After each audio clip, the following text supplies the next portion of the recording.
सोलापूर शेतजमिनीच्या वादातून मारहाणीत गंभीर जखमी झालेले पुरुषोत्तम दिगंबर बने वय 48 राहणार बाळी एक खासगी रुग्णालयात उपचार घेताना या प्रकरणात फौजदार चावडीच्या पोलिसांनी शांतप्पा आडके, सागर आडके, बाळू आडके सर्व राहणार देगाव तालुका उत्तर सोलापूर यांच्यासह 7 ते 8 जणांविरुद्ध गुन्हा दाखल करून एकाला अटक केली।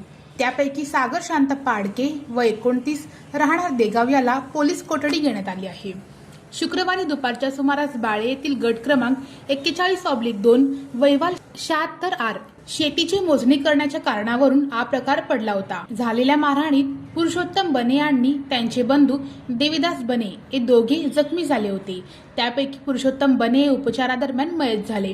या घटनेची फिर्याद देविदास दिगंबर बजे वय 42 राहणार उत्तर कसबा पत्रात आली वाली पोलिसात दाखल केली होती। त्याप्रमाणे पोलिसांनी शांतप्पा आडके, सागर आडके, बाळू आडके यांच्यासह 7 ते 8 जणांविरुद्ध गुन्हा दाखल करून एकास अटक केली। उर्वरित आरोपींपैकी काही जणांना रविवारी पोलिसांनी ताब्यात घेतल्याचे पोलिसांकडून सांगण्यात आले।